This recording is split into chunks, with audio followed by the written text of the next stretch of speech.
আমি শ্রীমতী অগ্নিমিত্রা পাল ঈশ্বরের નામે શપથ করিতেছি। પશ્ચિમ બંગાળના રાજકારણ માટે આજે એક મોટો દિવસ છે। પહેલીવાર ભારતીય જનતા પાર્ટીની સરકાર પશ્ચિમ બંગાળમાં રચાઈ છે।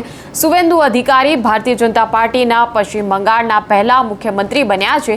ત્યારે પશ્ચિમ બંગાળમાં ભાજપનો એકમાત્ર મહિલા ચહેરો અગ્નિમિત્રા પોલ કે જેમણે સુવેન્દુ અધિકારીની સાથે જ શપથ લીધા તેમની પણ ચર્ચા થઈ રહી છે।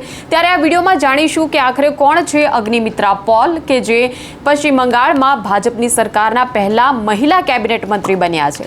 નમસ્કાર, નિર્ભય ન્યૂઝમાં આપની સાથે હું મયુરી। પશ્ચિમ બંગાળના ભાજપના મંત્રીમંડળમાં હાલ ફક્ત એક જ મહિલા નેતા છે અને તે છે 51 વર્ષના અગ્નિમિત્રા પોલ। મુખ્યમંત્રી સુવેન્દુ અધિકારી સાથે જ તેમણે શપથ લીધા છે। જો કે રાજકારણમાં પ્રવેશતા પહેલા અગ્નિમિત્રા પોલ એ કોલકાતાની ફેશન સર્કિટમાં એક ખૂબ જ જાણીતું નામ છે। કોલકાતાના ભદ્રલોકમાં એક ફેશન ડિઝાઇનર તરીકે ખૂબ જ પહેલાથી તેમણે નામના મેળવેલી છે। બોલિવૂડના ઘણી ખ્યાતનામ અભિનેત્રીઓ શ્રીદેવી, હેમા માલિની જેવી અભિનેત્રીઓના કોસ્ચ્યુમ પણ તેમણે ડિઝાઇન કરી ચૂકેલા છે। તેમણે વર્ષ 2019માં ભારતીય જનતા પાર્ટીમાં જોડાયા હતા। ત્યારે પહેલી જવાબદારી તેમને મળી હતી ભારતીય જનતા પાર્ટીના મહિલા મોરચાના અધ્યક્ષ તરીકેની અને ત્યારબાદ તેમને 2021માં પશ્ચિમ બંગાળની વિધાનસભા ચૂંટણી જ્યારે યોજાઈ ત્યારે ભારતીય જનતા પાર્ટી તરફથી ટિકિટ મળી અને આસનસોલ દક્ષિણ બેઠક પરથી ચૂંટણી લડ્યા હતા અને જીત્યા પણ હતા।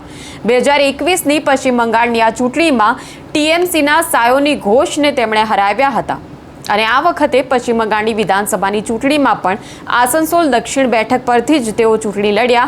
40,000થી વધુ વોટથી તેઓ આ ચૂંટણી જીત્યા છે, જેના કારણે ભારતીય જનતા પાર્ટીની અંદર તેમનું કદ વધ્યું છે અને હવે બંગાળમાં ભાજપની કેબિનેટમાં તેમણે સ્થાન મેળવ્યું છે। અગ્નિમિત્રા પોલ એક ખૂબ જ સાધન સંપન્ન પરિવારમાંથી આવે છે।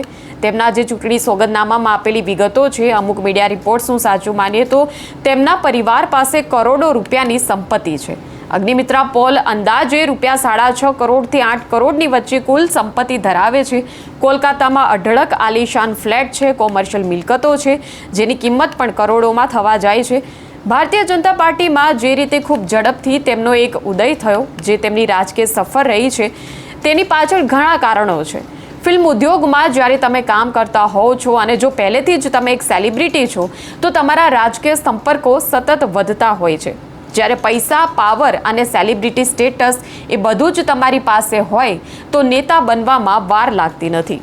ભારતીય જનતા પાર્ટીમાં જોડાઈને પોતાની રાજકીય યાત્રા શરૂ કર્યા બાદ અગ્નિમિત્રા પોલ આક્રમક રીતે ટીએમસીની ટીકા કરતા રહ્યા અને આસનસોલમાં ગ્રાઉન્ડ લેવલ પર પણ તેમણે ભાજપના સંગઠનને મજબૂત બનાવવા માટે મોટી ભૂમિકા ભજવી છે।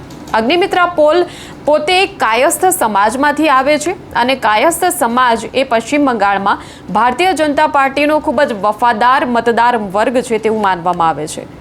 બંગાળમાં જ્યારે ટીએમસીને ટક્કર આપવાની વાત હતી એ સમયે ભારતીય જનતા પાર્ટીની પહેલેથી જ એવી રણનીતિ રહી છે કે ગ્લેમરની દુનિયાના ચહેરાને વધુમાં વધુ ભારતીય જનતા પાર્ટીમાં સામેલ કરવા।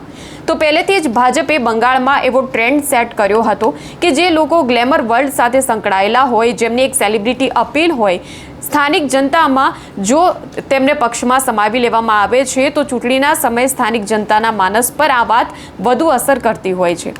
અને ભાજપની આ રણનીતિનું વધુ એક ઉદાહરણ છે રૂપા ગાંગુલી, જેમણે દૂરદર્શનની ખૂબ જ લોકપ્રિય થયેલી મહાભારત સિરિયલમાં દ્રૌપદીની ભૂમિકા ભજવી હતી। તો રૂપા ગાંગુલીને રાજ્યસભાના સાંસદ પદ માટે પણ પહેલાં નામાંકિત કરવામાં આવ્યા હતા। તેમની પણ ભારતીય જનતા પાર્ટીમાં એક સારી રાજકીય સફર રહી છે। પશ્ચિમ બંગાળના રાજકારણની જો વાત કરીએ તો મહિલા પાવર એ ખૂબ જ મહત્વ ધરાવે છે અને ભાજપે મહિલા શક્તિ અને મહિલાઓને રાજકારણમાં પ્રભુત્વ આપવાની વાત કરી છે। ચૂંટણીના સમયે પણ મહિલા અનામત બિલ વિશે વાત કરીને ભાજપે મહિલા મતદારોને આકર્ષવાનો પ્રયાસ કર્યો હતો। એવામાં હવે અગ્નિમિત્રા પોલનો પશ્ચિમ બંગાળમાં ભાજપની કેબિનેટમાં સમાવેશ થવો વ્યૂહાત્મક રીતે આ ભાજપે બંગાળની મહિલાઓને આપેલો એક સંદેશ છે કે ભાજપ મહિલાઓને પ્રાધાન્ય આપવાની ફક્ત વાતો નથી કરતું, પરંતુ એ વચનોનું પાલન પણ થાય છે। ત્યારે આ વિષય પર તમારું શું માનવું છે એ પણ કમેન્ટ સેક્શનમાં અમને જણાવશો અને આ પ્રકારના વિડીયો માટે જોતા રહો નિર્ભય ન્યૂઝ।